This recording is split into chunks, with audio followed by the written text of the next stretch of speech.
CNBC just dropped a bombshell. Hundreds of US banks are on the brink of collapse. And the truth is, it's even more concerning than headlines might suggest. This isn't just another financial hiccup. This looming threat can have a potential domino effect that could impact your savings, your community, and the entire economy. Let's dive in and see what's really going on. Now, before we start discussing why banks across the US are at risk of failing, let's take a look at what will actually happen if a bank fails. When a bank can't pay back their depositors or can't lend money out anymore, this can be because the bank made bad investments or because the depositors suddenly started making mass withdrawals. Bank failures aren't super common, but they can happen during economic downturns. A big example was the 2008 financial crisis when Washington Mutual Bank went under and became the biggest bank to ever fail in US history. They had a massive amount of customer deposits, $188 billion, and branches everywhere with over 43,000 employees. But things weren't as rosy as they seemed. They made a lot of risky loans on houses, and when the housing market crashed, they couldn't afford to pay everyone back. In just 10 days, $16 billion vanished from their accounts, all due to panicked depositors rushing to get their money out. But the FDIC stepped in and JP Morgan Chase bought the bank. Most people didn't lose their money, and JP Morgan Chase is still a major bank today. Moving on to the problem at hand. Hundreds of small and regional banks are sailing into rough waters as the Federal Reserve's interest rate hikes have made loan payments even more expensive, significantly increasing the risk of defaults on existing commercial real estate loans. Small banks made a risky move by concentrating their loans on properties tied to income, like office buildings and shopping centers. This strategy backfired because if businesses struggle and rental income dries up, the property value drops, and borrowers end up owing more than the property is worth. This creates a double whammy for the banks. Firstly, loan defaults become a significant threat. If property values continue to decline, borrowers may simply abandon these loans, leaving the bank with a pile of bad debt. Secondly, even if the borrowers hold on, these loans become liabilities for the bank themselves.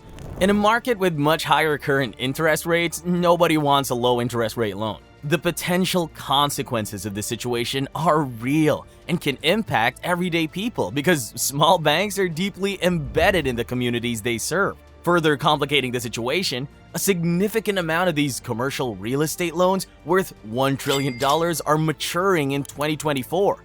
If borrowers default, banks could fall below minimum capital requirements, triggering failure. Let's dissect the recent bank failures to understand the underlying vulnerabilities. The collapse of First Republic Bank marked the second largest bank failure in US history, Washington Mutual being the first. The bank lost a staggering $40 billion in deposits in a short period. Previously, the Silicon Valley Bank focused on tech startups and venture capitalists, which exposed them to a volatile sector. When the tech industry faced funding challenges due to rising interest rates, depositors panicked and started withdrawing their money en masse. To meet these demands, the bank was forced to sell its bonds at a loss, triggering a domino effect. This fear then spread to Signature Bank, which also had significant exposure to the tech and crypto sectors, leading to its collapse. While tech and crypto were the primary concerns in 2022 and 2023, the focus has shifted to commercial real estate in 2024, as mentioned earlier. With many companies adopting remote work models, the demand for office space has plummeted. This decline in demand, coupled with rising interest rates, makes these properties less valuable and increases the risk of loan defaults. While giants like JP Morgan Chase boast trillions in assets, the backbone of American finance is actually a network of smaller, regional banks holding a similar collective value. The banking system, particularly smaller banks, is under immense stress. This isn't necessarily a sign of insolvency, but rather a state of being undercapitalized, meaning they lack the financial reserves to comfortably handle potential loan defaults or a loss of depositor confidence. The big banks, on the other hand, are eyeing this situation as an opportunity. They may swoop in and acquire struggling smaller banks at a discount, further consolidating the banking industry. While this might benefit larger institutions by increasing their resources, it can hurt local economies. With fewer options, small businesses and individuals may face reduced access to banking services and potentially less favorable loan terms. Thankfully, regulators are aware of the dangers of excessive concentration and have even blocked a mega bank merger. Their primary concern is not regional banks, but rather the potential dominance of a few giant institutions. The banking sector is facing a double-edged sword right now, with a record $929 billion worth of loans maturing in 2024, much of it due to extensions from 2023.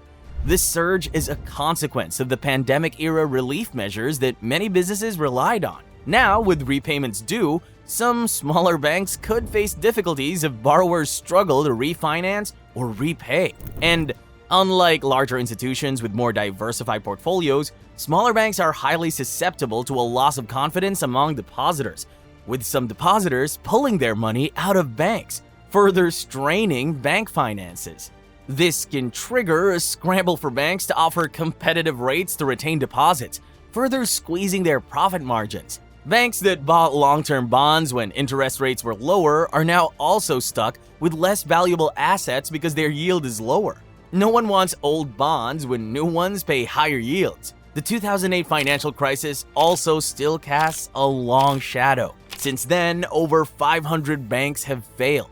And with the recent closure of Philadelphia's First Republic Bank, concerns about more bank failures are swirling. But unlike in 2008, the threat is looming over smaller regional and community banks, not the financial giants. When you deposit money in a bank, it's not kept untouched in a vault. Banks use a large portion of it for loans and investments. While this practice fuels economic growth by making money available for loans and investments, it also creates risk. The good news is that the FDIC insures deposits up to $250,000. However, it's crucial to diversify your savings across multiple banks to minimize risk. Experts predict a slow trickle of bank failures. Similar to the aftermath of 2008, investors are expected to step in and prevent a widespread collapse. However, the current situation highlights the vulnerability of smaller banks, particularly those heavily invested in commercial real estate. Banks have a few options to weather the storm. They can shore up their finances by raising capital, either through issuing new stock or borrowing money. Another strategy involves working with borrowers directly. By extending loan repayment periods or adjusting interest rates, they can make the loans more manageable and reduce defaults. And as a last resort, banks can shrink their operations to bring expenses in line with their current capital.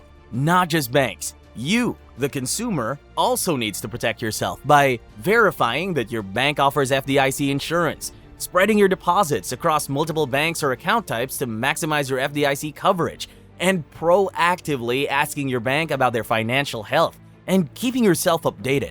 The coming months and years are crucial for building a stronger financial future, and we can do that by working together, demanding stricter regulations for banks, educating ourselves about personal finance, and pushing for responsible innovation in the financial sector. Let's not repeat the mistakes of the past. Let us know in the comments if a loan from a small bank ever helped save your business. Don't forget to like, share, and subscribe for more.